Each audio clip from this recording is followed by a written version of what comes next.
ചെയ്തതെന്ന് പറഞ്ഞു. പക്ഷേ ഞാൻ വർക്ക് ചെയ്യുന്നത് സെന്റ് തോമസ് കാർക്കിനോസ് ക്യാൻസർ സെന്ററിലാണ്. കാർക്കിനോസ് എന്ന് കേട്ടിട്ടുണ്ടോ? കേൾക്കാൻ സാധ്യത കുറവാണ്. അതായത് ഞാൻ ആദ്യമേ പറഞ്ഞു, ഇപ്പം ഞാൻ പഠിച്ചത് PG ചെയ്തത് ട്രാൻഡ്രം മെഡിക്കൽ കോളേജാണ്, ഓങ്കോളജി. അപ്പോൾ നമ്മൾ തന്നെ കണ്ടിട്ടുണ്ട്, നമ്മുടെ അടുത്ത് വരുന്ന ഒരു 70% നോക്കുമ്പോഴും എല്ലാം അഡ്വാൻസ് സ്റ്റേജാണ്. അവരെ എല്ലാം തന്നെ നമുക്ക് ട്രീറ്റ് ചെയ്യാൻ പോലും പറ്റാത്തൊരവസ്ഥയിലാണ് ചിലരൊക്കെ എത്തുക. അത്രയ്ക്കും ബാഡായിട്ടുണ്ടാവും. അപ്പോൾ ഞാൻ തന്നെ ചിന്തിച്ചിട്ടുണ്ട് ഇതിനൊരു മാറ്റം വരണം എന്നുള്ളത്. അപ്പോൾ നമ്മളുടെ CEO എന്ന് പറയുന്നത് മോനി എബ്രഹാം സാറാണ്, ഹെഡ് ആൻഡ് കോംബോ സർജനാണ്. സാറിൻ്റെ ചിന്തയിൽ ഉടലെടുത്ത ഒരു സംരംഭമാണ് ഈ കാർക്കിനോസ് എന്ന് പറയുന്നത്. കാർക്കിനോസ് എന്ന് പറഞ്ഞ ഒരു ഗ്രീക്ക് വേർഡാണ്, ക്രാബ് എന്നാണ് അർത്ഥം വരിക. നമ്മളുടെ ലക്ഷ്യം എന്ന് പറയുന്നത് ഇപ്പം ഈ പറയുന്ന പോലെ അവയർനെസ് ഇല്ലാത്തത് വലിയൊരു പ്രശ്നമാണ് അല്ലേ? Late detection. 2 ഫെസിലിറ്റീസ്. എന്തെങ്കിലും ഒരു മുഴ കണ്ടാൽ നിങ്ങൾക്ക് ഉടനെ ഓടിപ്പോയി RCCയിലോ മെഡിക്കൽ കോളേജിലോ കാണിക്കാൻ തയ്യാറാവുമോ? കുറച്ച് ബുദ്ധിമുട്ടല്ലേ ഓടിപ്പോവാനായിട്ട്, ഇല്ലേ? അപ്പം അതൊരു ഫാക്ടറാണ്.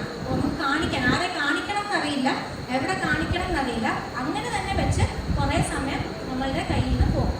അപ്പം ഇതിൽ നിന്നുമാണ് നമ്മൾ എടുത്തേക്കുന്ന ഒരു ഇത് ഞങ്ങൾ നിങ്ങളുടെ അടുത്തേക്ക് വരാണ്.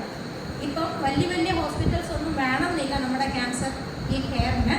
ചെറിയ ചെറിയ ഹോസ്പിറ്റൽസുമായിട്ട് പാർട്ട്ണർഷിപ്പിൽ ഏറ്റവും നല്ല കെയർ തന്നെയാണ് ഓഫർ ചെയ്യുക. അപ്പം ഒരു ഡിസ്ട്രിക്റ്റിൽ ഒരു ക്യാൻസർ സെൻറ്റർ എന്നുള്ളതാണ് ഞങ്ങളുടെ പോളിസി. ട്രിവാൻഡ്രത്ത് PRS ആണുള്ളത്. ഇപ്പം Kollam, Pathanamthitta, Alappuzha Saint Thomas mission ഹോസ്പിറ്റലുണ്ട്. അതുപോലെ തന്നെ പ്രൊവിഡൻസ് ഹോസ്പിറ്റലുണ്ട്. എറണാകുളം പോകുമ്പോഴത്തേന് സുധീന്ദ്രയാണ് നമുക്കുള്ളത്. തൊടുപുഴ CMS ഹോസ്പിറ്റലുണ്ട്. മൂന്നാർ ഹൈറേഞ്ച് ഹോസ്പിറ്റലുണ്ട്. തൃശ്ശൂർ ദയ ഉണ്ട്. എടപ്പാളിൽ എടപ്പാൾ ഹോസ്പിറ്റൽസ് ഉണ്ട്. അപ്പം നമ്മളിങ്ങനെ ഒരു ഓൾ കേരള പ്രോജക്റ്റ്, ശരിക്കും പറഞ്ഞാൽ ഇത് ഓൾ ഇന്ത്യ പ്രോജക്റ്റാണ്. ടാറ്റയുടെ വൺ ഓഫ് ദി ഷെയർ ഹോൾഡേഴ്സായ വെങ്കട്ടരാമൻ സാറാണ് നമ്മളുടെ ഓൾ ഇന്ത്യ CEO എന്ന് പറയുന്നത്. മേപ്പള്ളിക്കുട്ടി ഹോസ്പിറ്റലിനെ സംബന്ധിക്കുകയാണെങ്കിൽ നമുക്ക് ടാറ്റ ഹോസ്പിറ്റൽസിൻ്റെയും സഹായത്തോട് തന്നെയാണ് നമ്മൾ അവിടെ ഓങ്കോളജി കെയർ പ്രൊവൈഡ് ചെയ്യുന്നത്. ഓക്കെ, ഇപ്പോൾ ഇത് നമ്മളുടെ ഒരു സ്ക്രീനിങ് പാക്കേജ് കൊടുത്തേക്കുന്നതാണ്.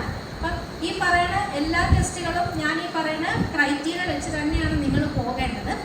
ശരിക്കും നമ്മൾ വരുമ്പോൾ, നിങ്ങൾ നമ്മുടെ അടുത്ത് വരികയാണെങ്കിൽ ഫസ്റ്റ് നമ്മളൊരു റിസ്ക് അസസ്മെൻ്റ് ആണ് എടുക്കുക. ഈ പറയുന്ന 6 ക്യാൻസറുകളിൽ നിങ്ങൾക്ക് വരാൻ ചാൻസ് ഉണ്ടോ എന്നുള്ള ഒരു ക്വസ്റ്റ്യനെയർ ഉണ്ട്. അത് സമയമുണ്ട്, താല്പര്യമുണ്ട് എങ്കിൽ നമുക്ക് ഇന്ന് അവിടെ കൊടുക്കാം. അത് നിങ്ങൾ ഫില്ല് ചെയ്ത് നോക്കുക. അത് നമ്മൾ കമ്പ്യൂട്ടർ വെച്ചിട്ട് ഒരു സ്കോർ കാൽക്കുലേറ്റ് ചെയ്തിട്ടാണ് നിങ്ങൾ ഇതിൽ ഏത് റിസ്ക് വരുന്നു നമ്മൾ തീരുമാനിക്കുന്നതും അതനുസരിച്ച് സ്ക്രീനിങ് ടെസ്റ്റ് ഓഫർ ചെയ്യുന്നത്. ഇത് വിമൻ വെൽനസ് ഉണ്ട്, അതുപോലെ മെൻ വെൽനസ് ഉണ്ട്. നെക്സ്റ്റ്,